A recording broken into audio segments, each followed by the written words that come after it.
បកខ្ញុំបាទតាំងសារ៉ាដាសូមជម្រាបសួរលោកនាងកញ្ញាពីរដ្ឋធានី Washington សហរដ្ឋអាមេរិកយើងខ្ញុំសូមស្វាគមន៍លោកនាងមកកាន់កម្មវិធីផ្សាយរបស់សារព័ត៌មាន The Cambodia Daily ដែលផ្សាយតាមបណ្ដាញសង្គម Facebook YouTube និងនៅលើគេហទំព័រជាភាសាខ្មែរសម្រាប់យប់ថ្ងៃពុធទី9ខែសីហាត្រូវជាថ្ងៃ8រោចខែទុតិយស័កឆ្នាំថោះបញ្ញស័កពុទ្ធសករាជ2567គ្រិស្តសករាជ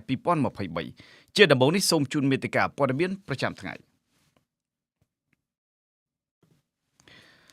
អភិបាលខេត្តកំពតអំពាវនាវឲ្យកងកម្លាំងឈរជើងនៅខ្សែបន្ទាត់ព្រំដែនកម្ពុជាវៀតណាមដាំដើមថ្នោតដើម្បីការពារអត្តសញ្ញាណជាតិខ្មែរប៉ូលីសខេត្តបាត់ដំបងបញ្ជូនជនសង្ស័យជាអ្នករត់ម៉ូតូកង់3ប៉ុនប៉ងប្លន់យកទ្រព្យសម្បត្តិរបស់ស្ត្រីរងគ្រោះជនជាតិបារាំងទៅកាន់តុលាការក្នុងខែសីហាសមត្ថកិច្ចរឹបអូសារធាតុញៀនជិត 1000 គីឡូក្រាមដោយឃាត់ខ្លួនជនជាតិចិននិងខ្មែរជិត10នាក់អតីតតំណាងរាស្ត្រប្រទេសអូស្ត្រាលីដើមកំណត់ខ្មែរប្រមានថាកម្ពុជានឹងក្លាយជារបបផ្ដាច់ការក្រោយពីគ្រួសារលោកហ៊ុនសែនទាញប្រទេសនេះឲ្យទៅគ្រប់គ្រងផ្ដាច់មុខតែម្នាក់ឯងចិនព្យាយាមបង្ហាញទួនាទីអព្យាក្រឹតចំពោះសង្គ្រាមរុស្ស៊ីអ៊ុយក្រែនខណៈចិននៅតែផ្ដោតដង្ហើមសេដ្ឋកិច្ចទៅឲ្យរុស្ស៊ីរួមនឹងកម្មវិធី Idea Talk បាទជាបន្តទៅទៀតនេះខ្ញុំបាទតាំងសារ៉ាដាសូមជូនព័ត៌មានពិស្ដាអភិបាលខេត្តកំពតអំពាវនាវឲ្យកងកម្លាំងដែលឈរជើងនៅតាមខ្សែបន្ទាត់ព្រំដែនកម្ពុជាវៀតណាមជួយដាំនិងថែទាំដើមត្នោតឲ្យបានល្អដើម្បីចូលរួមថែរក្សាការពារអត្តសញ្ញាណជាតិខ្មែរឲ្យបានគង់វង្សដើម្បីកុំឲ្យជនបរទេសមកឈ្លានពានឬបន្លំយកទឹកដីកំណើតរបស់ខ្មែរកាលពីថ្ងៃទី8ខែសីហាឆ្នាំ2023នៅចំណុចអន្លង់ថ្ងាន់ស្ថិតនៅក្នុងភូមិអន្លង់ថ្ងាន់ឃុំឫស្សីស្រុកខាងកើតស្រុកកំពង់ត្រាចខេត្តកំពតអាជ្ញាធរមូលដ្ឋានដែលនៅតាមខ្សែបន្ទាត់ព្រំដែនបានសហការគ្នាដាំដើមត្នោតចំនួន750ដើមនៅសងខាងផ្លូវខ្សែក្រវ៉ាត់ព្រំដែនកម្ពុជាវៀតណាមប្រវែង5គីឡូម៉ែត្រតាមការណែនាំរបស់អភិបាលខេត្តកំពតលោកម៉ៅធនិនអភិបាលខេត្តកំពតលោកម៉ៅធនិនបញ្ជាក់ថារដ្ឋបាលខេត្តមានចក្ខុវិស័យធ្វើឲ្យតំបន់នៅតាមខ្សែបន្ទាត់ព្រំដែនកម្ពុជាវៀតណាមក្លាយជាតំបន់ទាក់ទាញទេសចរតាមរយៈដាំដើមត្នោតស្ករត្នោតទឹកត្នោតផ្លែត្នោតនិងផលិតផលត្នោតជាច្រើនផ្សេងទៀតខណៈដើមត្នោតក៏ជាអត្តសញ្ញាណរបស់ជាតិខ្មែរផងដែរនោះការដាំដើមត្នោតនេះធ្វើឡើងបន្ទាប់ពីអភិបាលខេត្តកំពតអំពាវនាវនិងជំរុញទៅឲ្យពលរដ្ឋអាជ្ញាធរកងកម្លាំងព្រះសង្ឃសិស្សានុសិស្សរស់នៅក្នុងតំបន់ខ្សែបន្ទាត់ព្រំដែនកម្ពុជាវៀតណាមនាំគ្នាដាំដើមត្នោតឲ្យបានច្រើនដើម្បីការពារទឹកដីរបស់ខ្លួនពីការឈ្លានពានកាលពីពេលថ្មីៗនេះអ្នកប្រឹក្សាយោបល់ផ្នែកអភិវឌ្ឍផ្នត់គំនិតនិងការស្រាវជ្រាវលោកសេសុជាតិបានប្រាប់សារព័ត៌មាន The Cambodia Daily នៅថ្ងៃនេះថាការដាំដើមត្នោតគឺជាគំនិតល្អមួយព្រោះដើមត្នោតជាប្រភេទរុក្ខជាតិដែលមានអាយុវែងក្នុងនោះក៏ជាផ្នែកមួយក្នុងការសម្គាល់នៅអត្តសញ្ញាណជាតិខ្មែរផងដែរប៉ុន្តែបើដាំដើមត្នោតដើម្បីការពារពីការឈ្លានពានរបស់បរទេសមិនមែនជាជម្រើសល្អនោះទេលោកសេសុជាតិលើកឡើងថាបើមន្ត្រីកម្ពុជាមានបំណងការពារទឹកដីពីការឈ្លានពានរដ្ឋាភិបាលមានកាតព្វកិច្ចយ៉ាងសំខាន់ក្នុងការដាំបណ្ដុះធនធានមនុស្សឲ្យរឹងមាំដើម្បីប្រែក្លាយពួកគេឲ្យទៅជាមនុស្សមានសមត្ថភាពពេញលេញក្នុងការទ្រទ្រង់ប្រទេសជាតិរបស់ពួកគេទៅថ្ងៃមុខព្រោះថាធនធានដែលអាចថែរក្សាបូរណភាពទឹកដីពិតប្រាកដបានគឺមានតែមនុស្សប៉ុណ្ណោះដូច្នេះយុវជនខ្មែរត្រូវការថែទាំនិងការយកចិត្តទុកដាក់បណ្ដុះបណ្ដាលខ្លាំងណាស់ពីរដ្ឋាភិបាលអ្នកប្រឹក្សាយោបល់ផ្នែកអភិវឌ្ឍផ្នត់គំនិតរូបនេះបញ្ជាក់ថាប្រសិនបើធនធានមនុស្សរបស់កម្ពុជាទន់ខ្សោយទោះត្រូវខំដាំដើមត្នោតក្រវ៉ាត់ព្រំដែនពេញផ្ទៃប្រទេសក៏មិនអាចការពារបូរណភាពទឹកដីរបស់ខ្លួនពីការឈ្លានពានរបស់បរទេសជិតខាងដែលចិញ្ចឹមចិត្តមហិច្ឆតារំលោភយកដីខ្មែរបានដែរផ្ទុយទៅវិញបរទេសជិតខាងដែលតែងតែឈ្លានពានទឹកដីប្រទេសទន់ខ្សោយពួកគេមិនបានសំអាងទៅលើរុក្ខជាតិណាមួយមកការពារទឹកដីរបស់ពួកគេនោះទេគឺគេពឹងតែទៅលើធនធានមនុស្សដែលពួកគេបានបណ្ដុះបណ្ដាលតែប៉ុណ្ណោះកាលពីអំឡុងខែឧសភាឆ្នាំ2023កន្លងទៅនេះស្នងការនគរបាលខេត្តកំពតលោកម៉ៅច័ន្ទមុធិរិទ្ធធ្លាប់បានអះអាងថាគណៈកម្មការព្រំដែនកំពុងតែធ្វើការជាមួយនឹងភាគីវៀតណាមដើម្បីជំរុញឲ្យបញ្ចប់ការបោះបង្គោលព្រំដែនដែលនៅសេសសល់ដើម្បីធានាបានទាំងសន្តិសុខនិងកិច្ចការពារដល់បូរណភាពទឹកដីគណៈការបោះបង្គោលព្រំដែនក្នុងខេត្តកំពតជាមួយនឹងប្រទេសវៀតណាមនៅសល់ចំណុចមួយចំនួនមិនទាន់ឯកភាពគ្នានៅឡើយប្រទេសកម្ពុជាមានខេត្តចំនួន9ដែលនៅជាប់ព្រំប្រទល់ជាមួយនឹងប្រទេសវៀតណាមដូចជាខេត្តកំពតខេត្តព្រៃវែងខេត្តស្វាយរៀងកំពង់ចាមក្រចេះមណ្ឌលគិរីរតនគិរីខេត្តកណ្ដាលនិងតាកែវដែលមានព្រំដែនគោករួមគ្នាប្រវែង1270គីឡូម៉ែត្រក្នុងនោះខេត្តកំពតដែលមានខ្សែបន្ទាត់ព្រំដែនជាប់ជាមួយនឹងប្រទេសវៀតណាមប្រវែង42កដកសញ្ញា3គីឡូម៉ែត្រខណៈបង្គោលព្រំដែននៃប្រទេសនេះជាមួយនឹងប្រទេសវៀតណាមសប្តាហ៍ថ្ងៃនៅសល់តែចំនួន 5បង្គោលទៀតដែលនៅមិនទាន់បានឯកភាពគ្នានៅឡើយដោយគិតចាប់ពីបង្គោលលេខ269ដល់បង្គោលលេខ300 តែកតិនទៅនឹងបញ្ហានេះក្រុមអ្នកសង្កេតការលើកឡើងថាខេត្តដែលនៅជាប់ព្រំដែនជាមួយនឹងវៀតណាមទាំងអស់តែងតែរងនឹងការរំលោភបំពានគ្រប់បែបយ៉ាងពីសំណាក់ប្រទេសវៀតណាមរាប់ចាប់តាំងពីការឆ្លងចូលទៅនេសាទខុសច្បាប់និងការប្រឡែងសត្វពាហនៈចូលក្នុងទឹកដីខ្មែរដូចជានៅខេត្តស្វាយរៀងនាពេលកន្លងមកជាដើមរហូតដល់ការរំលោភយកទឹកដីខ្មែរតាមវិធីផ្សេងៗថែមទៀតគណៈរដ្ឋាភិបាលកម្ពុជាមិនមានវិធានការទប់ស្កាត់ការរំលោភបំពានទាំងអស់នោះនៅឡើយទេបាទលោកអ្នកនាងជាទីមេត្រីប៉ូលីសខេត្តបាត់ដំបងបានបញ្ជូនជនសង្ស័យជាអ្នករត់ម៉ូតូកង់3ដឹកស្ត្រីជនជាតិបារាំងនិងវត្ថុតាងទៅកាន់តុលាការខេត្តបាត់ដំបងដើម្បីអនុវត្តទោសតាមផ្លូវច្បាប់បន្ទាប់ពីជនសង្ស័យសារភាពថាបានប៉ុនប៉ងគំរាមប្លន់យកទ្រព្យសម្បត្តិរបស់ស្ត្រីរងគ្រោះជាជនជាតិបារាំងនៅចំពោះមុខសមត្ថកិច្ចស្នងការដ្ឋាននគរបាលខេត្តបាត់ដំបងជនសង្ស័យឈ្មោះទេពភាលីហៅលីងបានផ្ដល់ចម្លើយថារូបគេបានធ្វើសកម្មភាពចំពោះស្ត្រីបរទេសម្នាក់ជាជនជាតិបារាំងអាយុ22ឆ្នាំដោយព្យាយាមដឹកស្ត្រីរូបនោះតាមម៉ូតូកង់3ទៅកន្លែងស្ងាត់ណាមួយដើម្បីប៉ុនប៉ងគំរាមប្លន់យកទ្រព្យសម្បត្តិរបស់នាងកាលពីថ្ងៃទី5ខែសីហាកន្លងទៅខណៈដែលស្ត្រីបរទេសរូបនេះបានចុះពីរថយន្តក្រុងហើយជិះ pass up ទៅកាន់កន្លែងស្នាក់នៅនោះទំព័រ Facebook ផ្លូវការរបស់ប៉ូលីសខេត្តបាត់ដំបងឲ្យដឹងទៀតថាជនសង្ស័យដែលរត់ម៉ូតូកង់3មិនបានជូនស្ត្រីបរទេសរងគ្រោះទៅកាន់គោលដៅផ្ទះសំណាក់ពេជ្រខៀវក្នុងក្រុងបាត់ដំបងនោះទេដោយព្យាយាមជិះពងវៀងទៅកាន់កន្លែងផ្សេងហើយក៏ក្រឡាប់ម៉ូតូកង់3ជាហេតុធ្វើឲ្យស្ត្រីទេសចរជនជាតិបារាំងមានឱកាសរត់ចេញពីទីនោះទាំងរបួសរាងកាយក្នុងនោះក៏បានបាក់ឆ្អឹងម្រាមដៃកណ្ដាលផងដែរយោងតាមគណនី Facebook ឈ្មោះសំអច្ឆរា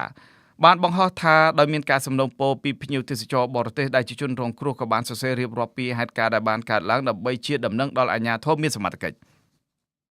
ក្រោយពីបានឃើញព័ត៌មាននេះក៏មានការឆ្លើយឆ្លងគ្នាលើបណ្ដាញសង្គម Facebook ដោយបានបញ្ចេញនៅទស្សនៈស្រដៀងគ្នាថាប្រសិនបើរឿងនេះជាការពិតនោះអាជ្ញាធរត្រូវតែដាក់ទោសជនសង្ស័យរត់ម៉ូតូកង់3នេះឲ្យបានធ្ងន់ធ្ងរដោយសារតែសកម្មភាពរបស់ពួកគេបានធ្វើឲ្យប៉ះពាល់ដល់មុខមាត់ប្រទេសជាតិសន្តិសុខនិងវិស័យទេសចរយ៉ាងធ្ងន់ធ្ងរបើតាមគេហទំព័រ Facebook ប៉ូលីសខេត្តបាត់ដំបងឲ្យដឹងទៀតថាសមត្ថកិច្ចបានទទួលព័ត៌មាននេះពីអ្នកប្រើប្រាស់បណ្ដាញសង្គមហើយឈានទៅធ្វើការឃាត់ខ្លួនជនសង្ស័យនៅថ្ងៃទី7ខែសីហាជនសង្ស័យឈ្មោះទេពភាលីហៅលេងនេះធ្លាប់ត្រូវបានសមត្ថកិច្ចនគរបាលខេត្តបាត់ដំបងធ្វើការឃាត់ខ្លួនបញ្ជូនទៅអនុវត្តទោសតាមផ្លូវច្បាប់ម្ដងរួចទៅហើយកាលពីខែវិច្ឆិកាឆ្នាំ2018ដែលការនោះរូបគេបានធ្វើសកម្មភាពឆក់យកទ្រព្យសម្បត្តិរបស់ជនរងគ្រោះម្នាក់ជាស្ត្រីជនជាតិបារាំងដែលនៅក្នុងក្រុងបាត់ដំបងប៉ុន្តែក្រោយពីចេញពីពន្ធនាគារវិញបុគ្គលនេះនៅតែបន្តប្រព្រឹត្តសកម្មភាពល្មើសបន្តទៀតដោយគ្មានការរាងចាលអ្វីនោះទេបាទលោកអ្នកនាងជាទីមេត្រីនៅពេលនេះយើងចូលដល់កម្មវិធី Idea Talk តាមការគ្រោងទុកយើងសូមលើកយកកម្មវិធី Idea Talk មកដាក់នៅចំកណ្ដាលនៃកម្មវិធីផ្សាយព័ត៌មានប្រចាំថ្ងៃនៅក្នុងរាត្រីនេះបាទដោយសារតែភ្ញៀវវាគ្មិនរបស់យើងគាត់នឹងកំពុងតែរងចាំនៅក្នុងប្រទេសថៃឯណោះបាទដូច្នេះយើងនឹងសូមធ្វើការសម្ភាសគាត់មុននឹងយើងផ្សាយព័ត៌មានប្រចាំថ្ងៃនិងព័ត៌មានអន្តរជាតិបន្តទៀត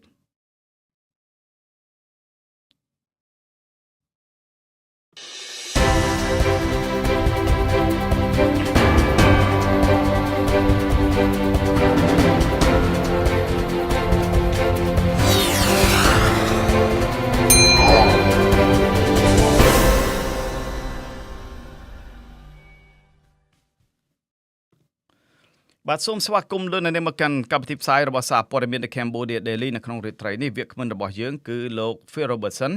លោក Phil Robertson គឺជានាយករងទទួលបន្ទុកកិច្ចការតំបន់អាស៊ីនៃអង្គការឃ្លាំមើលសិទ្ធិមនុស្សអន្តរជាតិ Human Rights Watch បាទលោកនឹងចូលរួមពិភាក្សាទៅលើប្រធានបទស្ដីអំពីថាតើស្ថានភាពសិទ្ធិមនុស្សនឹងមានភាពល្អប្រសើរដែរទេក្នុងការដឹកនាំនៃរដ្ឋាភិបាលត្រកូលហ៊ុននៅកម្ពុជា So welcome Mr. Phil Robertson to our show today. How do you do? Thank you very much for inviting me to speak on the show. It's a pleasure to be here. Yeah, I'm very glad for you to be here again. And today our topic, we're going to focus on will human rights situation in Cambodia will be better under Hun's family rule. So I would like to speak in Khmer a little bit. ប្រសិនបើលោកអ្នកនាងមានសំណួរជាភាសាអង់គ្លេសឬក៏ជាភាសាខ្មែរសូមលោកអ្នកនាងផ្ដល់នៅសំណួរនៅក្នុងប្រអប់ comment របស់យើងនេះតាមអាសយដ្ឋាន www.facebook.com/withoutfear or favorkh ហើយខ្ញុំនឹងយកសំណួរនេះទៅសួរផ្ទាល់ទៅលោក Phil Robertson. So I'm just telling the audience that if they have any question, please ask straight to Mr. Robertson on of the question regarding related to the matter that we are talking today, and I will bring all those questions to ask you straight. Okay. Okay. Great. All right. I'm very, very happy to have you here, to have on you on our show, and very honored actually, and because it is a very, very special time that you taking some time, to sacrifice time,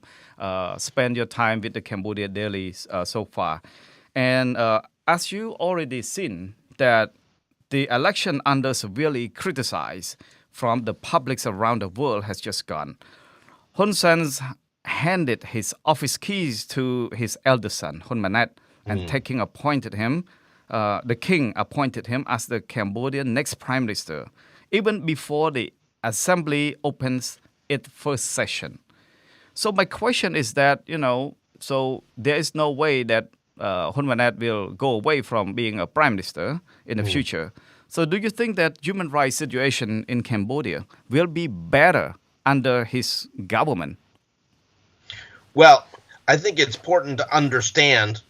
that Hun Sen, the father, is not going anywhere either. He is going to continue to be looking over the shoulder of Hun Manet. He will continue to be the head of the Cambodian People's Party. He will become the president of the Senate. This is somewhat like what we saw in Singapore, when Prime Minister Lee Hsien Loong took over, and he had his father,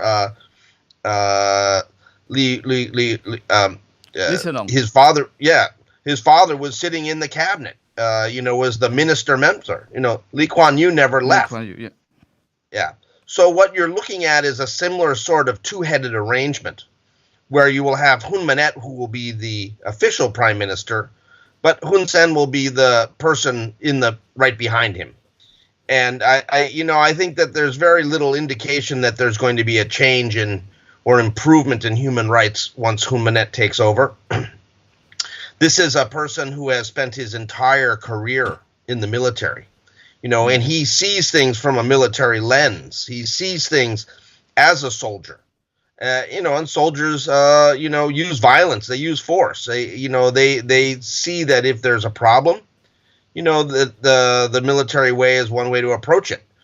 and that is not necessarily good for human rights. Mm-hmm. But there's also no sense that there's any real reason for Hun Manet to have a different policy than his father. Why would he do that? The reality is that if his father is still working with him very closely, he is going to have to take guidance from his father. His father is going to continue to be consulting him or discussing all these various different things with him. Mm-hmm. So, this idea that some people are saying that, well, geez, maybe because Hun Manet went to university in the United States and in England, that he's going to be better, I think is wishful thinking. This is a person who is going back into a rights repressing governing structure. This is also someone who has had everything given to him over the years. He has no accountability whatsoever. He, unlike his father, he didn't even work his way up. I mean, you can say a lot of things about Hun Sen,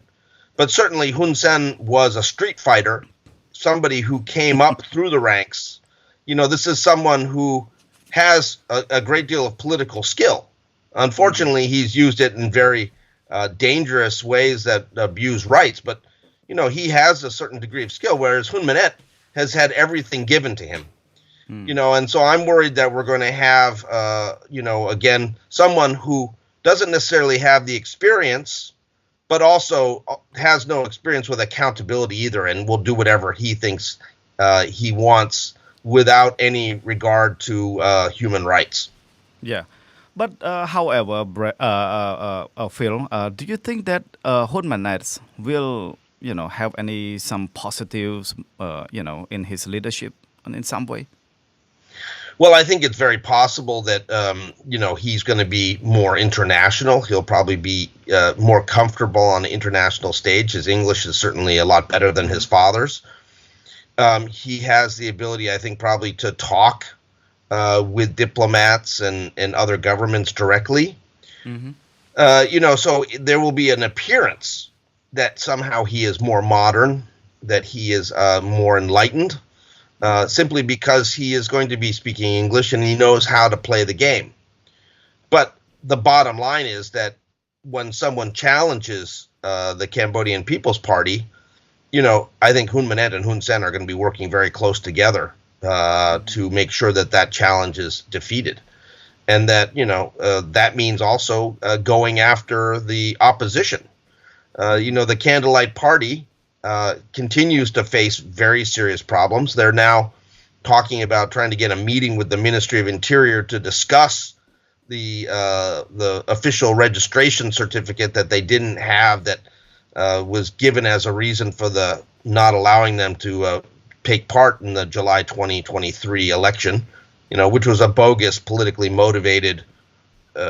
excuse by the National Election Committee. But, let's see if there's any sort of actual change, any sort of actual concessions made to the opposition or to civil society. Speculating that somehow he's going to be more moderate just because he, went to school overseas, I think is very simplistic. Mm-hmm. But do you think if Hun Manet is trying to find a different path of his father leadership, do you think, like, for example, like releasing political opponent, political prisoner? Why? If why? he Why do would, that, why would do he? you think that he will be better or some way? I don't think there's any likelihood he's going to do that. I don't think that there's any real reason for him to do that. And if he did do that, it would be done for a specific reason of trying to build up his reputation as someone who's more moderate. That it would be a deliberate charade or ploy to fool the international community to think that somehow Hun Manet is different from his father. But as I said, his father is going to be looking over his shoulder. And his father has made very clear that, if there's any problems or issues, he's going to be around. Mm-hmm. I certainly think that his father is also going to be dealing with some of the elder generation of the Cambodian People's Party, some of the people who we believe are perhaps not that excited about Hun Manet taking over. And that's another reason why, Hun Sen has to be in the room, because, Hun Manet being much younger than many of these old, revolutionaries, people who go back and have associations with Hun Sen going all the way back to the PRK government of the 1980s. No, they're not going to listen to Hun Manet. Yeah. This is someone they saw grow up. Why does he suddenly have the power? Yeah. So it's going to be the father who's going to continue to be the troubleshooter and someone who can be an enforcer for Hun Manet as well. Yeah. Everybody, internationally, people in Cambodia, people around the world have been criticized. The election in Cambodia so far in the 23 July is already gone. But in order to restore the face of Hun's family administration, do you think if Hun Manet, would be, released or political prisoner, activists from prison, do you think that this can be attracts any foreign donor, for sympathy into his new government administration? I rather doubt that foreign donors are going to be coming back to Cambodia. The donors who are giving support in the past, have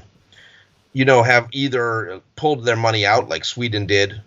or, have suspended it, or have completely changed it over to work with civil society groups instead of any sort of government agency.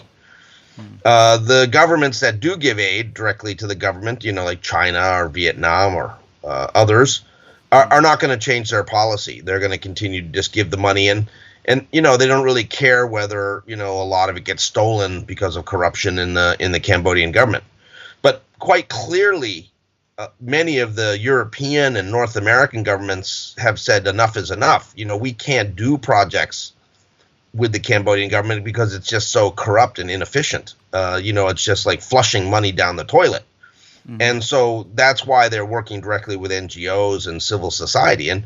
that's a better way to go, actually, I think, that, than trying to figure out how to reform the government, because I don't think the government is reformable at this point because of the impetus for corruption and that comes from the top of the ministries. But let's be clear about this. I don't see a rapid re-engagement with the Cambodian government just because Hun Manet's in charge instead of Hun Sen. I think most people are going to be looking at Hun Manet, but then looking, to see where his father is. They recognize that even though there has been a transition that will be culminated on 22nd with Hun Manet becoming formally the prime minister, that this is going to be a shared power arrangement for a period of time. Yeah. And maybe 5 years, 7 years down the road, when Hun Sen's health starts to fail, or that he starts having various different problems with his health, then you may see Hun Manet taking a more full 100% role as the prime minister. But for the short term, the other parts of the Cambodian People's Party will want to have assurances that Hun Sen is still around, that things are still getting taken care of. The experienced leader is in the room to make sure that nothing happens that surprises other people or causes problems. Mm-hmm. That's the sort of thing I think we're going to see. This is the kind of transition we saw in Singapore, as I mentioned, with Lee Hsien Loong and Lee Kuan Yew. Yeah. And Lee Kuan Yew was the minister mentor in the cabinet, for almost a decade. Wow. So, Phil, do you think that, in the next 5 or 10 years, where do you think that Cambodia will be lead into the direction, in which way, by Hun Manet's administration? Well, I'm worried that we're going to continue to see serious rights abuses and, the continued shutdown of democracy. I don't think that Hun Manet is going to allow for the resuscitation of a real multi-party democracy. They have taken over. It's basically a dictatorship using the game of democracy to claim they're democratic when really they're not. And that July election wasn't free or fair. So we're not going to see a change there. I'm very worried for the longer term for the Cambodian people because people are facing a lot of debts. The microcredit debt is out of control. People are losing access to land. There's a change in climate. So, the way that people have relied on fish from the Tonle Sap or from forest products, they're going to lose those things. I think that the Cambodian people are going to face a very difficult time. And, unfortunately, I don't see Hun Manet as the sort of person who has the leadership skill to figure out that, there needs to be reforms and there has to be an end to the corruption, that has ministers' sons driving Lamborghinis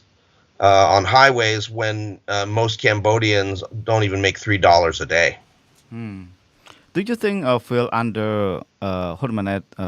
regime or Hun Manet administration, do you think that the real estate business, land business, housing business, and all that kind of stuff will be improved or will be the same or will be down the road? Because as you know that even Oknya, even Tycoon Lenawatra, who is very fast become a very rich tycoon in Cambodia in just 4 or 5 years after he left from South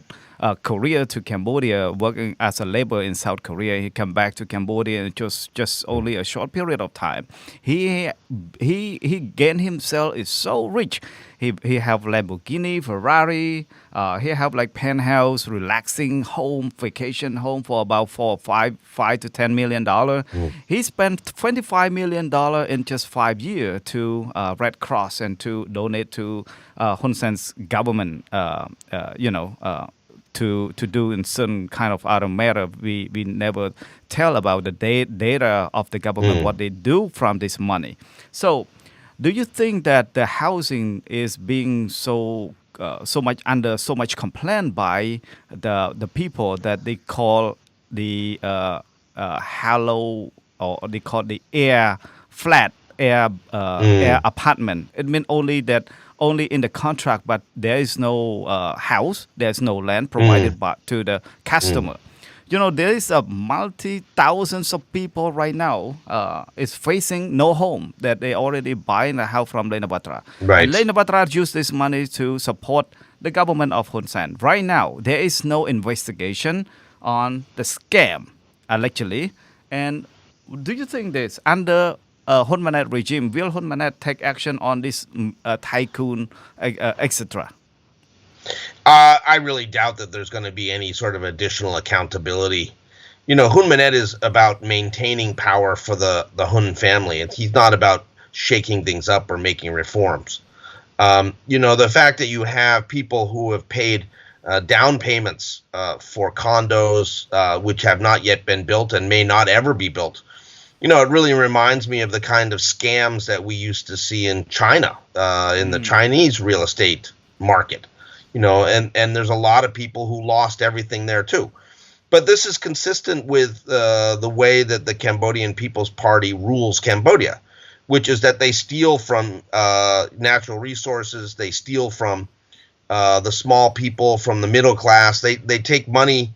through corruption and other means, access to resources, in order to enrich themselves. And they don't care about the wider implications for society or for the economy. And that's a problem. And Hun Manet is all a part of this. He has been a direct beneficiary of this political culture that, basically controls everything in Cambodia. It's all about the party. The various ministers' sons and daughters are all intermarried. It's like a looting party that, the Cambodian People's Party makes sure that they can make a lot of money, and all their members and their leaders get as much money as they want, while at the same time the Cambodian people are forced to, face declining incomes on farmland and sell their land, or they have to send their sons and daughters to go work as migrant workers in Thailand, or they send their daughters to go work in garment factories in Cambodia, in the Phnom Penh, that pay very little. It's suffering of the Cambodian people that is in fact supporting the riches and the corruption and the continued power of the Cambodian People's Party that makes up this government. And people say, well, geez, there's going to be a change at the top. Hun Sen is out, Hun Manet is in. Is that going to change anything? Well, no, because why should it change anything? This is exactly what the Cambodian People's Party wants, is to be able to control the riches and the resources. And anybody who objects or, tries to pursue a democratic path and saying that, we want to reform the system through politics, we want to get votes of the people so we can take power and create something different. Those people face repression, they face arrest, and now many of them have been forced to flee to Thailand. So what is the situation of the migrant worker in Thailand? You're based in Thailand right now, and what do you see in this recent year? Well, the situation, the economy in Thailand is slowly getting better, post COVID-19. But the bottom line is that the employers, can abuse migrant workers with impunity. A lot of people, for instance, working in construction, they expect to get paid and they never get paid. People are told that they're going to get, a certain amount of money per day, and they get much less when the actual paycheck comes. There's the Thai employers can abuse the rights of migrant workers with impunity. That is the bottom line. We have seen this year in and year out, and this goes back 20 years, that, the Cambodian people who work in Thailand, they have no right to form unions. If they try to assert their rights, they face crackdowns, arrests, and worse from the police. We see physical abuse by employers towards migrant workers. We've seen abuse of Cambodian women, by supervisors and others in factories and other workplaces. So exploitation is the name of the game for what happens to migrant workers in Thailand, and it's just what type of exploitation that is. Mm-hmm. So there's a lot of criticize by people that they going to work in Thailand. Cambodian government never take care about the Cambodian migrant worker. They spend all their energy, right? And the Thais suck all their power, their energy, for the Thais. Economic, right? So when those migrant workers old, they cannot be able to work in Thailand, continue to work in Thailand anymore. So they have to come back to Cambodia. So all the energy already spent in Thailand. Then Cambodia only get a waste of power back to Cambodia, which is gonna cost more responsibility for the government in Cambodia. So what do you think about this? Well, I think that certainly that the Cambodian migrant workers are spending much of their youth and their youthful years, most productive years, working in Thailand, but it's because they really have no other choice. Exactly. If the family is going to lose their plot of farmland unless a debt is paid back or a loan is paid back, or if the father of the family gets sick, then these migrant workers need to go find money. Yeah. And the only place that they can do that really is either working in a factory job in Phnom Penh, which doesn't pay that much, and people, it's very high cost of living in Phnom Penh. People aren't able to save much money, or they go to Thailand. And as badly as the Cambodian workers are treated in Thailand, they're certainly making a lot more money in Thailand, even if they're not being paid the legal minimum wage in Thailand, which they should be. It is a situation where there's very little choice. It's very easy to go across the border into Thailand. There's many Cambodian workers who have done it. There's many people who work, near the border or just one or two provinces away. It's not necessarily they're all going to all the way to Bangkok. So people are able to go and earn money. But, there's always the risk. They could be trafficked onto a fishing boat, or if it's a woman, she could end up in sexual exploitation, or they could end up in some sort of sweatshop where they're locked in and they don't get paid. Yeah. Those are always risks. Yeah. But most Cambodian workers are able to find a job and able to earn money and send it back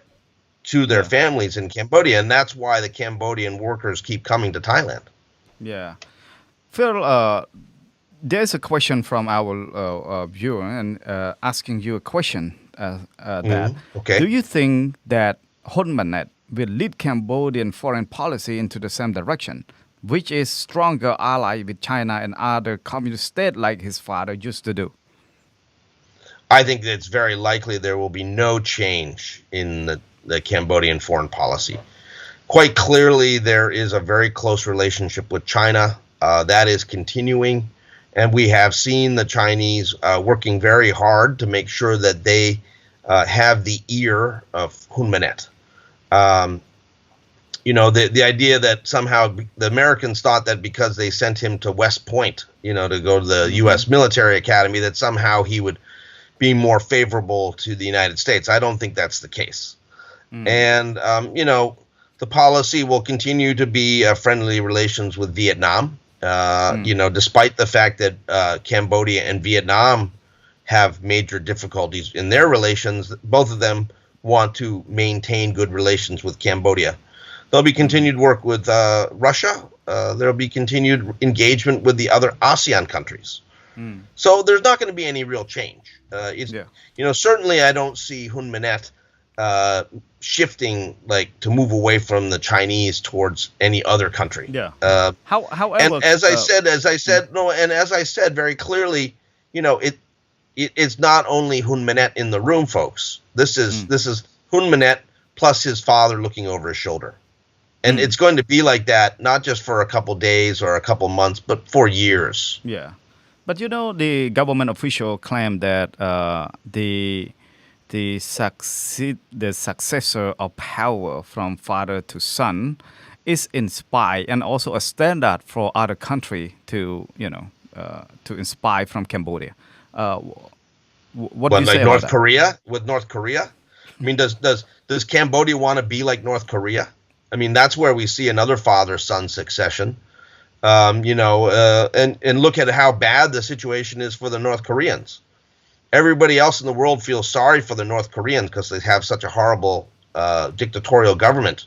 that compels forced labor, that sends people to labor camps and political prisoner camps, that executes people in public. That's the kind of father-to-son rule, that happens in North Korea.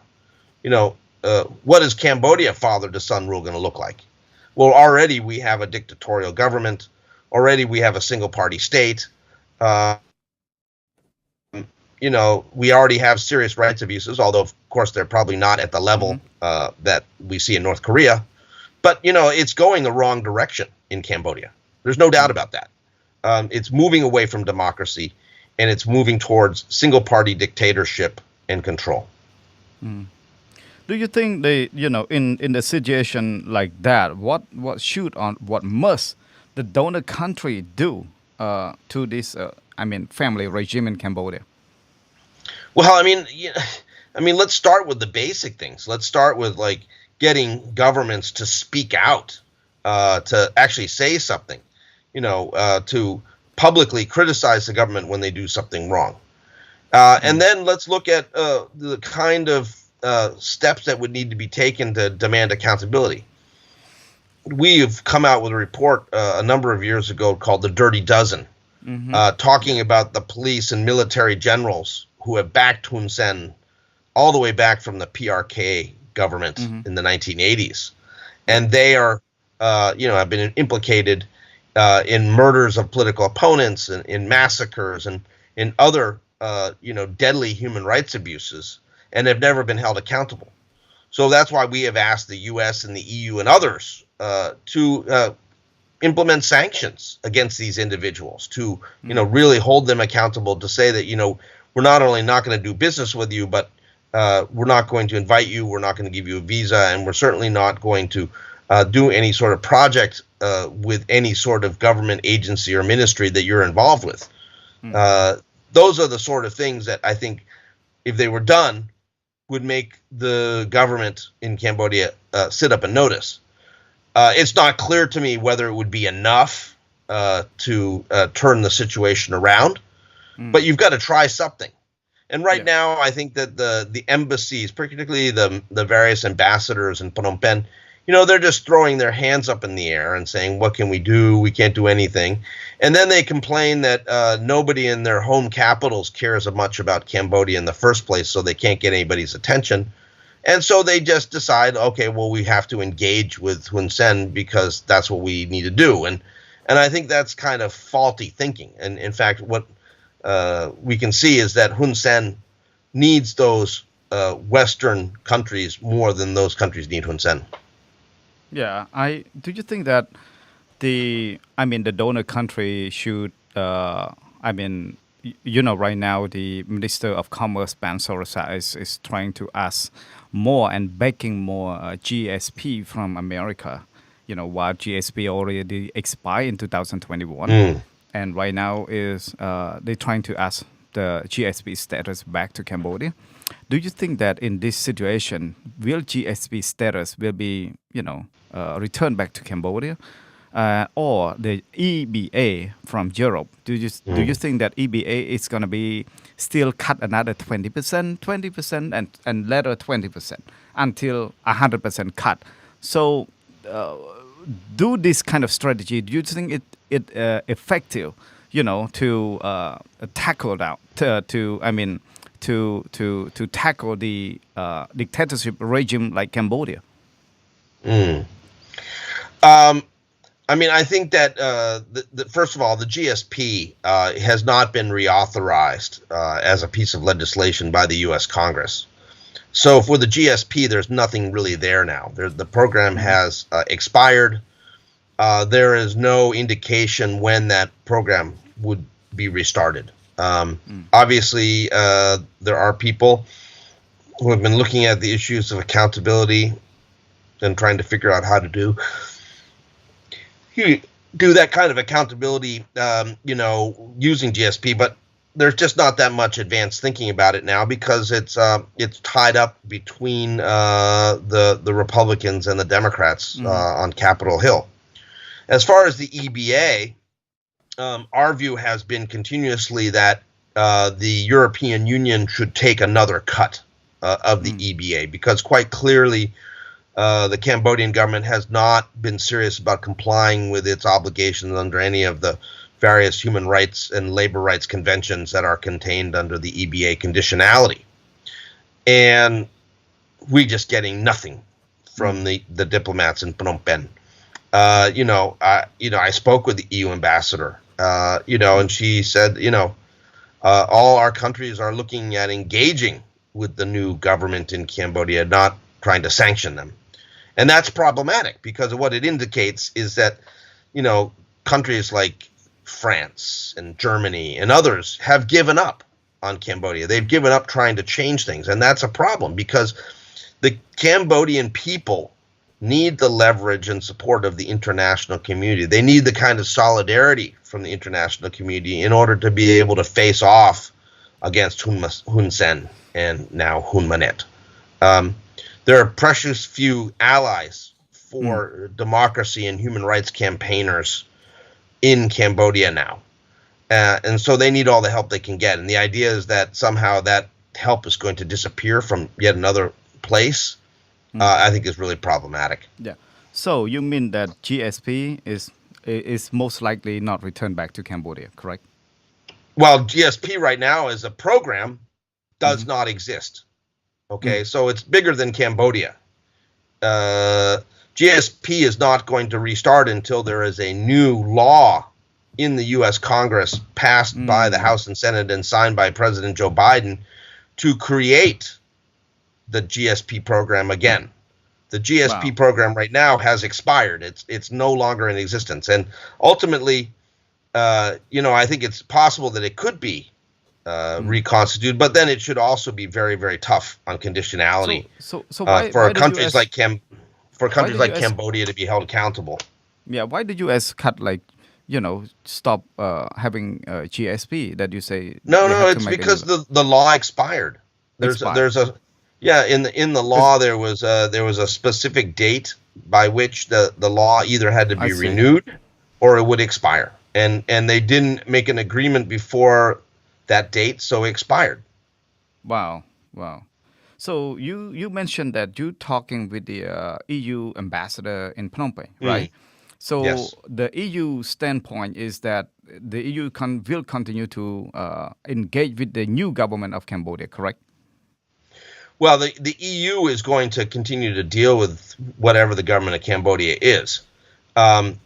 It's pretty clear that they are not going to step back from the 20% cut in EBA that they already took. It's not like they're going to give something back because, they're unhappy about what happened with the election, the fact that the Candlelight Party was banned from competing. They're unhappy with what was done to Kem Sokha, who's now facing 27 years detained in his own home. They are unhappy with many different things that Hun Sen and the Cambodian government have done. Yeah. And so they're not going to give back any of the 20% of the EBA that they took away. Yeah. The big question is whether we can convince them to take more, to cut another 10% or another 20%. And right now, we can't really say yet. It's not clear. Well, why don't you want them to cut all of them, 100%? Why only? Well, I mean, I think there's concerns that if 100% was cut, it would cause significant problems for garment workers, and I think that is true. It would cause problems. If it So I think, cuts you know, 100%, what is the bigger problem? What is the bigger problem? Mhm. The bigger problem is that the Cambodian garments would no longer be competitive, and the garment work would move to another country. That's what the And- argument is. And chaos will start in that point? Well, Is I it don't a know. turning point? I don't know. You know, the thing is, I mean, let's be very clear about this. I mean, the Cambodian People's Party, particularly Hun Sen, and now his son Hun Manet, they control the police and the military in the country. There's no one who's really significantly challenging for that. And the bottom line is that if you have the ability to repress people with violent means, it becomes difficult to move you out of power. And that's part of the bottom line here, is that we are dealing with a government that is not accountable, that we have called for action to be taken on, and the international community keeps failing us and, frankly, failing the Cambodian people. And now we're, looking at a coronation, wrong word, sort of an anointing of the new prime minister by decree from Prime Minister Hun Sen as the head of the Cambodian People's Party. Makes the nomination. It doesn't even have to go to the parliament. The parliament hasn't even met, and already the law has been changed to allow Hun Sen to propose the name of the new prime minister directly to the king. So democracy is dead in Cambodia. Let's be very clear about that. And 5 seats for the Phun Sen Pek party, which is a lapdog party if there ever was one, is not going to change anything. My last question, do you think that under Hun Manet administration, Cambodian trade will be better? Unclear. It depends on so many other things. I mean, the issue of trade depends on do people want the products that Cambodia is producing? Can people produce those things in a timely way? Do the investors continue to come in, especially if the situation gets a little more tense because of Hun Manet taking over? We just don't know. It's not going to depend on political stability or something. Well, no. I mean, it depends on cost, depends on access, it depends on corruption issues, it depends on engagement with the government. I mean, we can't really simplify everything to say, like, okay, is this going to be better or worse because of Hun Manet? What is quite clear is that Hun Manet is not going to be that different from his father, except that, he's much younger, and he will continue to have to rely on his father and his political clout and his expertise in order to be able to continue to hold power. And, I mean, Hun Manet would not be taking over if it wasn't for Hun Sen. That's very clear. It's not like Hun Manet has a separate political base. He doesn't. It's his father's political support and his father's political base that is allowing him to do these things. Nothing else. In your view, who is deserved to be a prime minister in Cambodia besides Hun Manet that nominated by his father? Look, I mean, what I would say is that the person who should be prime minister is the leader of the party who was elected in a truly free and democratic election. But we have not seen a truly free and democratic election in Cambodia in 2023 or last year or in 2018 or in 2017. In fact, you could argue that there's been continued manipulation of the democratic process all along. What's changed now is that Hun Sen is basically boxing alone. In 2018, he banned the Cambodian National Rescue Party. This time around, he prevented the Candlelight Party from taking part in the election, although he didn't ban them. And, he doesn't have any real competition. He wants to make sure that that's the case. He doesn't want to have to fight for power. He basically wants to hold power until he decides that he wants to hand it over to someone. And now he's decided to hand it to his son, but only partially, because he will continue to play this critical role behind the scenes, supporting his son and pushing back on any sort of challenges to his son. Yeah. But his brother Hun Mani said that democracy in Cambodia is very mature, after the election in Cambodia. What do you respond to that? Well, I mean, the what we can say is that it's old, but it's not mature. I mean, it goes all the way back to 1993. But in fact, every time the elections are becoming less democratic, and they're becoming less participatory, and they're becoming more full of intimidation, harassment, and abuse. All that happened connected to the pressure on the Candlelight Party. So the Candlelight Party, had it been allowed to run in this election, then we could have said, okay, well, maybe this will be free and fair because you have the major party that, a significant number of Cambodian people want to vote for, is allowed to get out there and campaign. But, that wasn't the case. It was knocked out on a bogus technicality that was manufactured by the National Election Committee. I mean, the Ministry of Interior said, yeah, the paperwork is fine. You use the same paperwork in 2022 to register your candidates. And it's an NEC that changed their mind. And let me tell you, it wasn't just their idea. It was certainly people from the government and the Cambodian People's Party who made sure that there wouldn't be any role for the Candlelight Party in the upcoming election. All right. Thank you so much, Phil Robertson. I really appreciate and really honored to have a conversation and interview with you, on our Idea Talk program. I really appreciate that. Thank you so much. Thank you. Thank you so much. Appreciate that.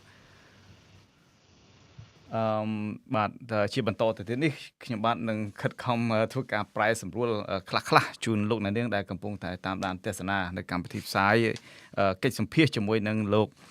Phil Robertson ដែលជានាយករងទទួលបន្ទុកកិច្ចការតំបន់អាស៊ីនៃអង្គការឃ្លាំមើលសិទ្ធិមនុស្សអន្តរជាតិ Human Rights Watch ហើយលោកកំពុងមានវត្តមាននៅក្នុងប្រទេសថៃភាគច្រើនលោកមានទីតាំងនៅក្នុងប្រទេសថៃតែម្ដងដើម្បីឃ្លាំមើលអំពីការរំលោភសិទ្ធិមនុស្សនានានៅក្នុងតំបន់ជាពិសេសទៅលើបញ្ហាភូមាបញ្ហាកម្ពុជាបញ្ហាថៃបញ្ហាឡាវបញ្ហាវៀតណាមនិងបញ្ហាបណ្ដាប្រទេសជាច្រើនទៀតនៅក្នុងតំបន់អាស៊ីបាទដូច្នេះ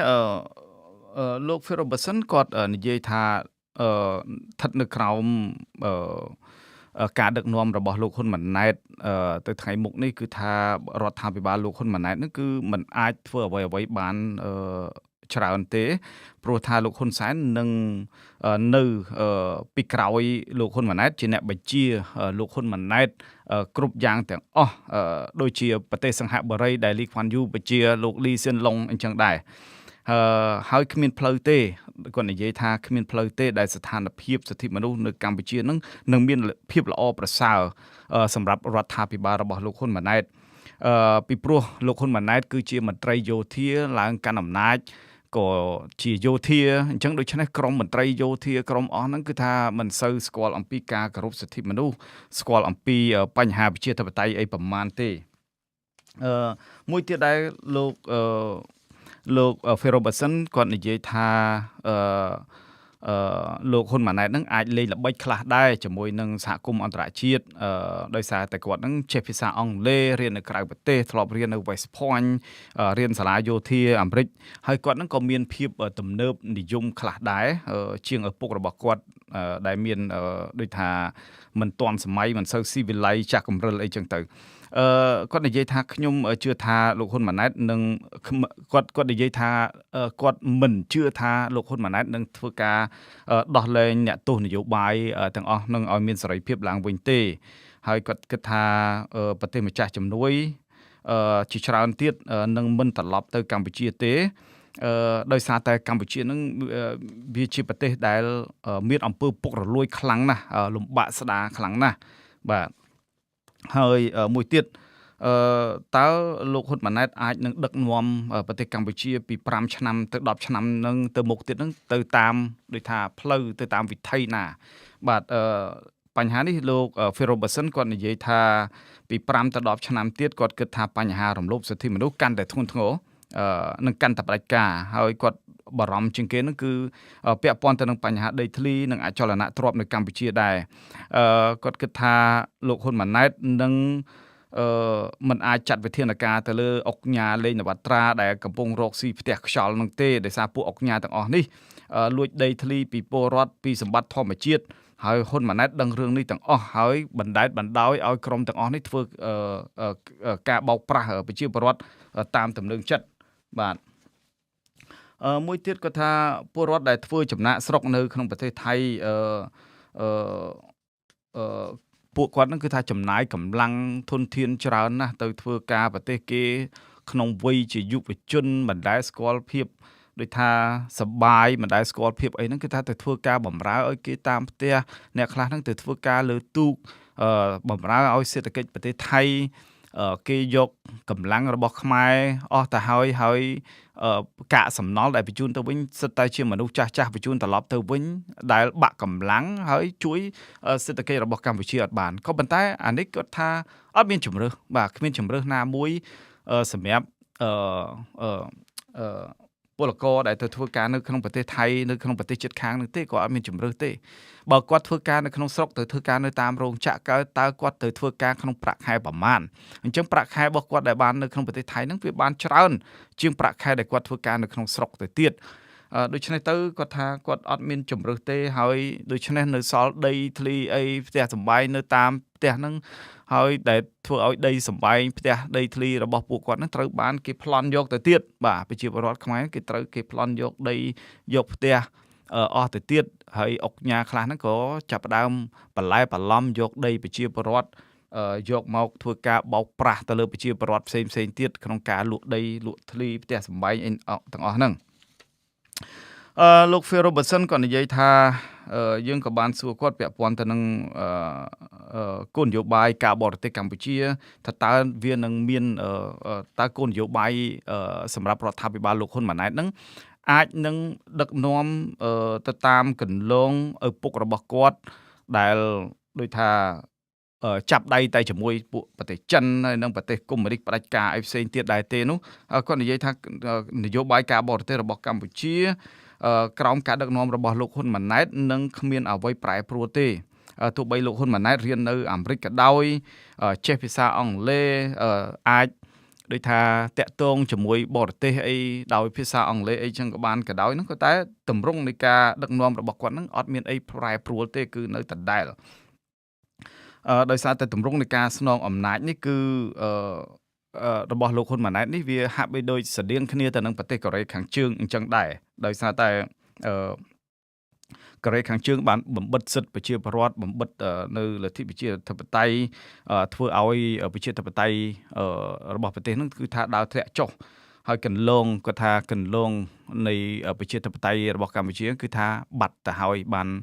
បាត់ចេញពីកន្លងប្រជាធិបតេយ្យហើយដូច្នេះកម្ពុជាអត់មានប្រជាធិបតេយ្យទៀតទេដូច្នេះខ្ញុំក៏បានសួរគាត់ដែរពាក់ព័ន្ធទៅនឹងស្ថានភាពនៃដូចថាតើក្រមប្រទេសម្ចាស់ជំនួយបរទេសនឹងត្រូវធ្វើយ៉ាងម៉េចទៅដល់បញ្ហាគ្រួសារការដឹកនាំតាមបែបគ្រួសារនៅក្នុងប្រទេសកម្ពុជានេះគាត់និយាយហាក់បីដូចជាព្រួយបារម្ភដែរដោយសារតែគាត់ថាស្ថានទូតអាមេរិកអីចឹងទៅគាត់ហាក់បីដូចជាដាក់ដៃឡើងលើដោះដៃឡើងលើគាត់ដូចថាមិនខ្វល់ទៅលើបញ្ហាហ្នឹងប្រមាណហើយដូចមិនឃើញមានអីវិធានការអីធំដុំអីណាស់ណាទេចំណែកឯបញ្ហានៃប្រទេសសហភាពអឺរ៉ុបវិញគាត់ក៏បានជួបសម្ភាសជាមួយនឹងស្ថានទូតរបស់អឺរ៉ុបដែរគាត់បាននិយាយជាមួយហើយគេថាគេនឹងនៅតែបន្តសហការគ្នាជាមួយនឹងរដ្ឋាភិបាលថ្មីរបស់លោកហ៊ុនម៉ាណែតប៉ុន្តែគេនឹងមិនដូចថាឲ្យត្រឡប់មកវិញនៅ EBA 20% ដែលសហភាពអឺរ៉ុបកាត់ទៅឲ្យនឹងទេដោយសារតែសហភាពអឺរ៉ុបខឹងទៅនឹងប្រទេសកម្ពុជាច្រើនពាក់ព័ន្ធហើយមិនពេញចិត្តទៅនឹងប្រទេសកម្ពុជាច្រើនពាក់ព័ន្ធទៅនឹងការរំលោភសិទ្ធិមនុស្សការបំផ្លាញសម្លាប់នៅប្រជាធិបតេយ្យ ការដាក់គុកអ្នកនយោបាយហើយមិនដោះលែងលោកកឹមសុខាអីជាដើមហ្នឹងបញ្ហាទាំងអស់នេះគឺធ្វើឲ្យ EBA ហ្នឹងគេនឹងមិនឲ្យត្រឡប់មកវិញទេហើយបញ្ហានេះគាត់មានតែជំរុញឲ្យអឺរ៉ុបហ្នឹងកាត់បន្ថែមទៀតពីកម្ពុជា 20% អីចឹងទៀតទៅហើយខ្ញុំក៏បានសួរចុះបើគេកាត់ 100% យ៉ាងម៉េចដែរគាត់ថាគេមិនអាចកាត់ 100% បានទេបើដោយសារតែកាត់ 100% ទៅវាអាចនឹងប៉ះពាល់ធ្ងន់ធ្ងរដល់វិស័យកាត់ដេររបស់កម្ពុជាបាទវិស័យកាត់ដេរហើយកម្មករនឹងបាត់បង់ការងារធ្វើច្រើនណាស់ពាក់ព័ន្ធទៅនឹងបញ្ហា GSP បាទ GSP គាត់ថា GSP នឹងចប់ហើយគឺអត់ត្រឡប់មកកើតទេដោយសារតែច្បាប់ស្ដីអំពី GSP Generalized System of Preferences ហ្នឹងគឺថាចប់ហ្មងគឺថា expire ផុតកំណត់ទាំងគ្រប់ប្រទេសទាំងអស់នៅលើពិភពលោកមិនមែនតែកម្ពុជានឹងទេលុះត្រាតែរដ្ឋសភាធ្វើច្បាប់ថ្មីអនុម័តច្បាប់ថ្មីទើបមាន GSP ហ្នឹងដូច្នេះ GSP ហ្នឹងកុំនិយាយរឿង GSP នឹងទៅទៀតវាអត់មានទេលែងមានទៀតហើយលុះត្រាតែសភាអាមេរិកទាំងពីរគណៈបកបង្កើត GSP ឡើងវិញពីគណៈបកហ្នឹងដូចគណៈបកប្រជាធិបតេយ្យនិងគណៈបកសាធារណរដ្ឋរបស់អាមេរិកហ្នឹងត្រូវតែបង្កើតឡើងវិញនាំគ្នាធ្វើអនុម័តច្បាប់អីថ្មីឡើងវិញពាក់ព័ន្ធនឹងបញ្ហា GSP នេះប៉ុន្តែខ្ញុំសូមបើកបំពង់កញ្ចក់ផងដែរពាក់ព័ន្ធបញ្ហា GSP នេះក៏ខ្ញុំធ្លាប់បានទទួលព័ត៌មានពីមន្ត្រីរដ្ឋសភាអាមេរិកដែរគាត់ថាបញ្ហា GSP នេះនៅជាប់គាំងនៅនឹងកំពុងតែ pending បាទដោយសារតែមានការជជែកគ្នាច្រើនណាស់ពាក់ព័ន្ធទៅនឹងការដាក់បញ្ចូលនៅគោលការណ៍គោរពសិទ្ធិមនុស្សគោរពប្រជាធិបតេយ្យអីជាច្រើនថែមទៀតដែលគេកំពុងតែរចនាកំពុងតែកែសម្រួលនៅក្នុងបញ្ហា GSP នេះប៉ុន្តែសម្រាប់ផ្ដល់មកប្រទេសកម្ពុជាវិញនោះគឺអត់ទាន់បានទទួលដំណឹងថាគេនឹងធ្វើយ៉ាងណាទេស្របពេលដែល GSP នេះគឺថាមិនទាន់មានច្បាប់ថ្មីស្ដីអំពី GSP នេះផងបាទពាក់ព័ន្ធទៅនឹងបញ្ហាថាតើពាណិជ្ជកម្មរបស់ប្រទេសកម្ពុជានឹងអាចមានភាពល្អប្រសើរដែរទេក្រោមការគ្រប់គ្រងរបស់លោកហ៊ុនម៉ាណែតទៅថ្ងៃមុខលោក Ferguson គាត់និយាយថាមិនប្រកាសដែរគឺវាអាស្រ័យទៅលើកិច្ចការនៃរដ្ឋាភិបាលរបស់លោកហ៊ុនម៉ាណែតថាតើត្រូវតាក់ទាញវិនិយោគទុនបែបណាជាពិសេសវិនិយោគទុនបរទេសប្រទេសលោកសេរីឲ្យមកធ្វើការរកស៊ីនៅក្នុងប្រទេសកម្ពុជាហើយបើរកស៊ីយ៉ាងម៉េចបើកម្ពុជាល្បីល្បាញខាងអំពើពុករលួយដូច្នេះអញ្ចឹងថាតើកម្ពុជានឹងអាចទទួលបាននៅវិនិយោគទុនល្អមករកស៊ីមិនទៅបាទដូច្នេះនេះជាសំណួរមួយដែលរដ្ឋាភិបាលរបស់លោកហ៊ុនម៉ាណែតអាណត្តិក្រោយនេះត្រូវប្រឈមមុខនៅក្នុងការដោះស្រាយបញ្ហាអំពើពុករលួយបាទខ្ញុំបានសួរសំណួរចុងក្រោយមួយទៀតដែរទៅកាន់លោក Ferguson ថាតើអ្នកណាគេបើក្រៅពីលោកហ៊ុនម៉ាណែតនឹងអ្នកណាគេទៅស័ក្តិសមក្នុងការធ្វើជានាយករដ្ឋមន្ត្រីនៅក្នុងប្រទេសកម្ពុជាហ្នឹងគាត់ថាអ្នកដែលស័ក្តិសមជាងគេធ្វើជានាយករដ្ឋមន្ត្រីគឺគណៈបកដែលមេដឹកនាំគណៈបកដែលឈ្នះការបោះឆ្នោតដោយសេរីត្រឹមត្រូវនិងយុត្តិធម៌និងមានតម្លាភាពបាទដែលទទួលស្គាល់ជាលក្ខណៈអន្តរជាតិពិតប្រាកដនោះបានហៅថាជាស័ក្តិសមជាមេដឹកនាំជានាយករដ្ឋមន្ត្រីនៅកម្ពុជានេះគឺជាចក្ខុវិស័យឬក៏ជាទស្សនវិស័យតាមការយល់ឃើញរបស់គាត់ដែលលោក Ferguson និយាយដូចនេះហើយគាត់ថាឲ្យមានប្រជាធិបតេយ្យយ៉ាងម៉េចបើសូម្បីតែគណៈបកភ្លើងទៀនមិនឲ្យគេចូលរួមការបោះឆ្នោតផងគាត់និយាយអញ្ចឹងគាត់ថាខាងក្រសួងមហាផ្ទៃគេថាគណៈបកភ្លើងទៀនអាចចូលរួមបោះឆ្នោតបានហើយដោយសារតែអាចបោះឆ្នោតកាលពីឆ្នាំ2022បោះឆ្នោតឃុំសង្កាត់បានហេតុអីបានបោះឆ្នោតមិនបានហើយបញ្ហានេះគាត់ថាNEC បាទគណៈកម្មការជាតិរៀបចំការបោះឆ្នោតកោជបនឹងហើយគឺជាអ្នកដែលបិទ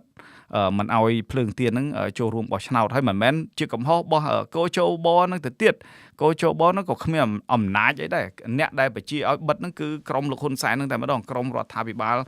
កម្ពុជានឹងគឺថាបិទមិនឲ្យភ្លើងទៀនចូលរួមប្រកួតទេខ្លាចភ្លើងទៀនឈ្នះការបោះឆ្នោតអីចឹងទៅដូច្នេះគាត់មិនទទួលស្គាល់ទេនៅការបោះឆ្នោតនៅកម្ពុជានឹងជាការបោះឆ្នោតបែបកំប្លុកកំប្លែងបែបជាឆាកល្ខោនទេបាទនេះគឺជាអ្វីដែលលោក Ferguson បានលើកឡើងហើយបាទដូច្នេះមានតែប៉ុណ្ណេះទេដែលជាការបកប្រែបឋមហើយជាការសុំប្រែសម្រួលបើសិនជាខុសឆ្គងអីខ្វះខាតអីត្រង់ណាអីសូមអធិស្ឋានផងបាទ ដោយសារនេះមិនមែនជាភាសាខ្មែររបស់យើងទេសូម្បីតែភាសាខ្មែរក៏ចាំមិនចង់អស់ផងបាទនិយាយក្នុងច្រើនដូច្នេះខ្ញុំបានកត់ត្រួសនៅលើចំណុចខ្លះដើម្បីងាយស្រួលឲ្យបងប្អូនបានស្ដាប់ខុសឆ្គងខ្វះខាតអីសូមអធិស្ឋានបាទដោយសារខ្ញុំមិនមែនជាអ្នកជំនាញខាងការបកប្រែនោះទេបាទប៉ុន្តែអាចគ្រាន់តែជួយសម្រួលនៅខ្លឹមសារសំខាន់នៅក្នុងកិច្ចសម្ភាសន៍នេះបានបាទលោកអ្នកនាងជាទីមេត្រីនៅពេលនេះយើងនឹងងាកមកតាមដាននៅទស្សនានៅព័ត៌មានថ្មីបន្ថែមទៀត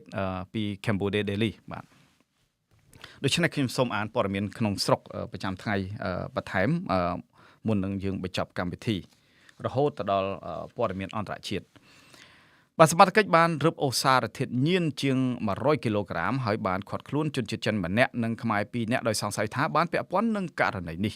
បើតាមអគ្គស្នងការដ្ឋាននគរបាលជាតិចុះផ្សាយនៅថ្ងៃទី9ខែសីហាឆ្នាំ2023នេះដឹងថាសមត្ថកិច្ចបានធ្វើការបង្ក្រាបគ្រឿងញៀននៅពីទីតាំងផ្សេងគ្នាដោយរឹបអូសសារធាតុញៀនស្ថិតនៅសង្កាត់ផ្សារដើមថ្កូវខណ្ឌចំការមនរាជធានីភ្នំពេញហើយបានឃាត់ខ្លួនជនសង្ស័យ2នាក់ភេទប្រុសជនជាតិខ្មែរនិងមេខ្លោងធំបានរត់ភៀសខ្លួនរួចប្រពន្ធដដែលបញ្ជាក់ថាសារធាតុញៀនដែលសមត្ថកិច្ចបានបង្ក្រាបនៅពីទីតាំងផ្សេងគ្នានោះក្នុងខណ្ឌសែនសុខនិងខណ្ឌចំការមនរាជធានីភ្នំពេញមានចំនួន102គីឡូក្រាមនិង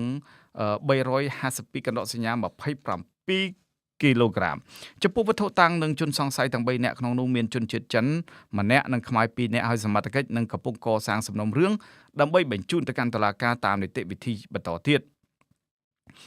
កាលពីដើមខែសីហាឆ្នាំ2023សមត្ថកិច្ចបង្ក្រាបបទល្មើសគ្រឿងញៀនចំនួន2ទីតាំងក្នុងនោះស្ថិតនៅភូមិ2សង្កាត់លេខ3ក្រុងព្រះសីហនុខេត្តព្រះសីហនុ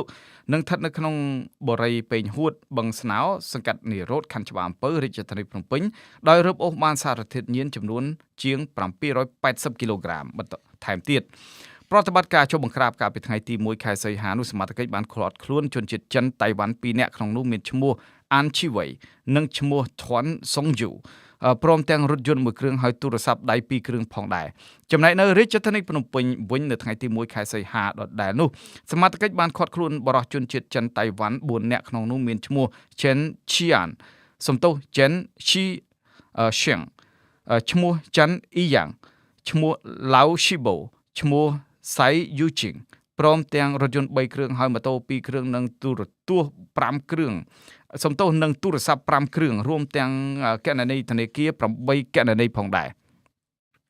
ក្រោយពីឃាត់ខ្លួននោះសមត្ថកិច្ចក៏បានកសាងសំណុំរឿងដោយបញ្ជូនជនជាតិចិនតៃវ៉ាន់ទាំង6នាក់និងភស្តុតាងដែលបានរឹបអូសទាំងអស់នោះទៅកាន់សាលាដំបងរាជធានីភ្នំពេញដើម្បីចាត់វិធានការតាមនីតិវិធីច្បាប់ជាក់ស្ដែងចាប់ពីឆ្នាំ2017និង2023នេះរដ្ឋាភិបាលកម្ពុជាក្រោមការដឹកនាំរបស់លោកហ៊ុនសែនបានបរាជ័យទប់ស្កាត់បទល្មើសគ្រឿងញៀននៅកម្ពុជាចាប់តាំងពីឆ្នាំ2017មកទល់នឹងបច្ចុប្បន្ននេះគ្រឿងញៀនដែលអាជ្ញាធររឹបអូសបានកើនឡើងពីមួយឆ្នាំទៅមួយឆ្នាំក្នុងនោះនៅឆ្នាំ2017អាជ្ញាធរបានចាប់គ្រឿងញៀនបានជិត300គីឡូក្រាមហើយឆ្នាំ2018រឹបអូសបានជិត500គីឡូក្រាមនិងឆ្នាំ2019ចាប់បាន750គីឡូក្រាមនៅឆ្នាំ2020អាជ្ញាធររឹបអូសបានជិត4000គីឡូក្រាមនិងឆ្នាំ2021រឹបអូសបានជាង4600គីឡូក្រាមនៅឆ្នាំ2022អាជ្ញាធរចាប់បានជាង14000គីឡូក្រាមការបរាជ័យនេះត្រូវគេរកឃើញថាមកពីក្រុមគ្រួសាររបស់បរិសុខ្លាំងក្រាញអំណាចនៅកម្ពុជាលោកហ៊ុនសែនជាអ្នកនៅពីក្រោយនៃការចរាចរគ្រឿងញៀនដ៏ធំបំផុតនៅកម្ពុជាដែលកំពុងចែកចាយយ៉ាងអនាធិបតេយ្យនៅតាមក្លឹបរាត្រីរង្គសាលហាងខារ៉ាអូខេនិងផ្ទះសំណាក់ផ្សេងៗនៅកម្ពុជា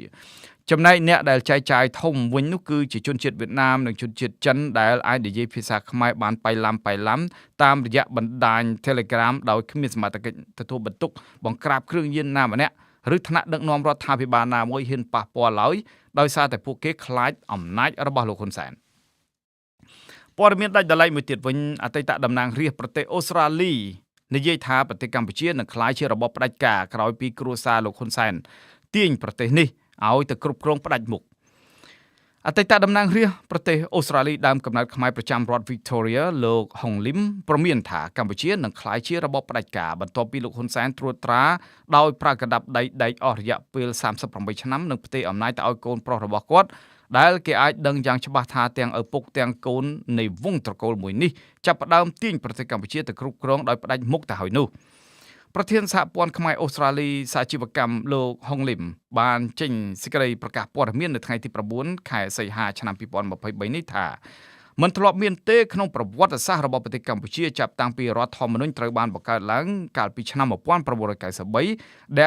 ដែលព្រះមហាក្សត្រតែងតាំងនាយករដ្ឋមន្ត្រីមុនពេលសភាត្រូវបង្កើតឡើងដោយអនុម័តលើក្បាលម៉ាស៊ីនរបស់រាជរដ្ឋាភិបាលសម្រាប់អាណត្តិថ្មីក្រោយការបោះឆ្នោតការធ្វើបែបនេះគឺបញ្ច្រាស់ទាំងស្រុងទៅនឹងរបបសភានិយមដែលប្រទេសកម្ពុជាបានប្រកាន់យកលោកហុងលឹមលើកឡើងថាទោះបីជាលោកហ៊ុនម៉ាណែតធ្លាប់ទទួលបានការបណ្ដុះបណ្ដាលពីប្រទេសលោកខាងលិចក៏ដោយក៏មិនមានលក្ខណៈសម្បត្តិខុសពីឪពុករបស់គាត់លោកហ៊ុនសែនប្រមាណនោះដែរព្រោះគាត់មិនបានបង្ហាញពីការដឹកនាំក្នុងការលើកស្ទួយសិទ្ធិមនុស្សនិងលទ្ធិប្រជាធិបតេយ្យនោះទេក្នុងពេលដែលគាត់ក្លាយជាបេក្ខជនអនាគតនាយករដ្ឋមន្ត្រីដើម្បីជួយដល់ពលរដ្ឋក្រីក្រស្របពេលដែលគ្រួសារត្រកូលហ៊ុនគឺជាមហាសេដ្ឋីនោះអតីតតំណាងរាស្ត្រប្រទេសអូស្ត្រាលីរូបនេះបញ្ជាក់ថាការបោះឆ្នោតនៅកម្ពុជាដែលទើបតែនឹងបញ្ចប់កាលពីពេលថ្មីនេះគឺជាការបោកប្រាស់ក្បត់លទ្ធិប្រជាធិបតេយ្យនិងសិទ្ធិមនុស្សទាំងស្រុងខណៈការយាយីនិងអំពើហិង្សាគ្រប់រូបភាពបានឡោមព័ទ្ធការបោះឆ្នោតនេះយ៉ាងធ្ងន់ធ្ងរដោយសារតែគណៈបកប្រជាជនកម្ពុជារបស់លោកហ៊ុនសែនបានបំផិតបំភ័យនិងគំរាមកំហែងពលរដ្ឋឲ្យបោះឆ្នោតឲ្យពួកគេ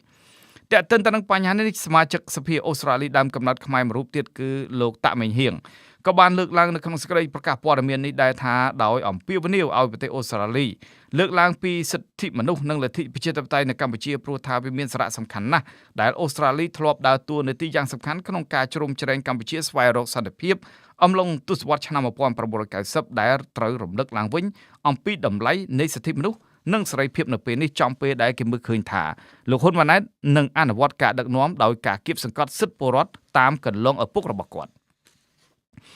់តែទន្ទឹមនឹងបញ្ហានេះកាលពីថ្ងៃទី7ខែសីហាឆ្នាំ2023មេដឹកនាំខ្មែរដែលកំពុងផ្ទេរអំណាចតត្រកូលលោកហ៊ុនសែនបានលើកឡើងថាព្រះមហាក្សត្រខ្មែរបានចេញព្រះរាជក្រឹត្យចាត់តាំងនាយករដ្ឋមន្ត្រីថ្មីសម្រាប់ដឹកនាំប្រទេសកម្ពុជាហើយបន្ទាប់ពីលោកសម្រេចដកខ្លួនចេញដើម្បីផ្ដល់ឱកាសឲ្យក្រុមអ្នកបន្តវេនដឹកនាំបន្តប៉ុន្តែអតីតមេដឹកនាំបកប្រឆាំងលោកសំរងស៊ីបានលើកឡើងកាលពីពេលថ្មីនេះថាដោយសារតែកម្ពុជាយកគំរូបន្តវេនតាមប្រទេសសេរីគឺឪពុកផ្ទេរអំណាចទៅឲ្យកូនដែលធ្វើឲ្យស្ថានភាពកាន់តែយ៉ាប់យឺនទៅដោយជាការគៀបសង្កត់លើសិទ្ធិសេរីភាពនិងបន្តកើតមានកាន់តែខ្លាំងប្រសិនបើគ្មានការផ្លាស់ប្ដូរប្រព័ន្ធគ្រប់គ្រងប្រទេសនេះទេលោកសំរងស៊ីលើកឡើងថាទោះបីជាលោកហ៊ុនម៉ាណែតរៀនសូត្រពីប្រទេសលោកសេរីក៏ដោយក៏គាត់មិនអាចធ្វើអ្វីកើតដែរក្រៅតែពីការដឹកនាំក្រោមប្រព័ន្ធដែលឪពុករបស់គាត់រៀបចំទុកឲ្យ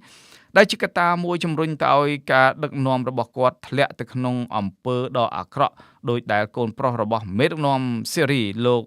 Bashar al-Assad ដែលរៀនសូត្រពីប្រទេសអង់គ្លេសនិងទទួលអំណាចពីឪពុកខ្លួនឯងនោះបានជំរុញឲ្យគាត់ដឹកនាំប្រទេសសេរីទៅរករបបផ្ដាច់ការនិងអំពើពុករលួយសាហាវជាងឪពុករបស់គាត់ទៅទៀតការតែងតាំងលោកហ៊ុនម៉ាណែតជានាយករដ្ឋមន្ត្រីនេះត្រូវបានមជ្ឈដ្ឋានជាតិនិងអន្តរជាតិរិះគន់ថាគាត់មិនស័ក្តិសមនឹងទទួលបានតំណែងនេះទេព្រោះថាគាត់មានជាប់ពាក់ព័ន្ធនឹងរឿងអាស្រូវជាច្រើ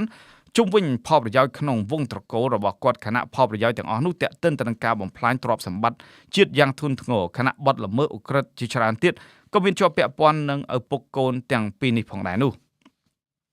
លោកអ្នកនាងជាទីមេត្រីនៅពេលនេះយើងចូលដល់នីតិព័ត៌មានអន្តរជាត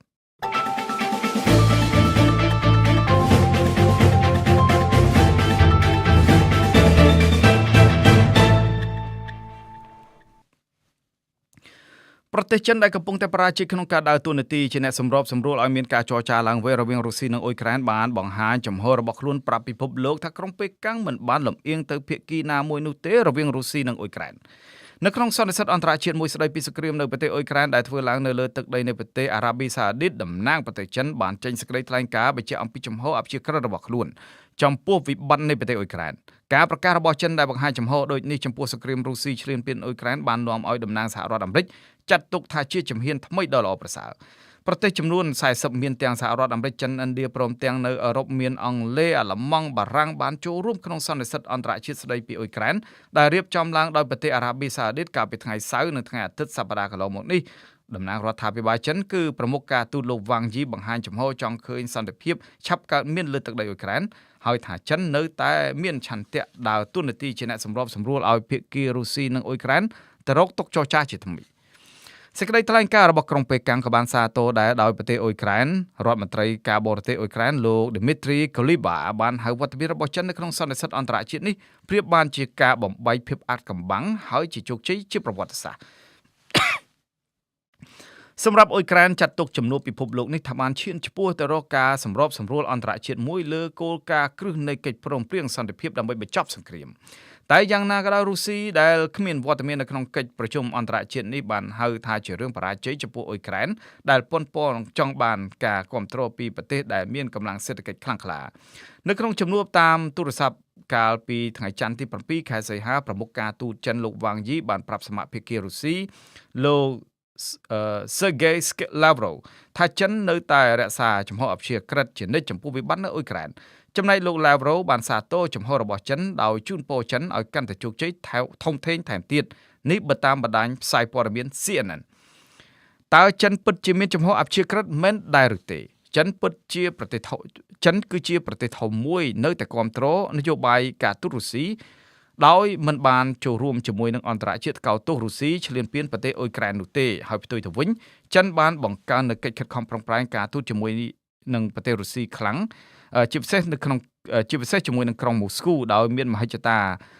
ស្រោបផលប្រយោជន៍ដែលបានពីស្ថានភាពសង្គ្រាមនៅអ៊ុយក្រែនផលប្រយោជន៍ដែលចិនកំពុងតែទាញបានពីសង្គ្រាមនៅអ៊ុយក្រែនដូចជាទទួលបានការទិញឧស្ម័ននិងប្រេងពីរុស្ស៊ីដោយតម្លៃថោកនិងទាញរុស្ស៊ីឲ្យបង្ហាញកម្លាំងនិងឥទ្ធិពលរួមជាមួយនឹងចិននៅក្នុងតំបន់អាស៊ីប៉ាស៊ីហ្វិកដូចជាធ្វើសមយុទ្ធរួមគ្នាជាញឹកញាប់នៅសមុទ្រចិនខាងកើតដែលជាការគំរាមប្រទេសជប៉ុនហើយរហូតដល់ក្រុងប៉េកាំងសាទររុស្ស៊ីបញ្ជូននាវាចម្បាំងបើកឆ្លងកាត់ច្រកសមុទ្រតៃវ៉ាន់ទៀតផង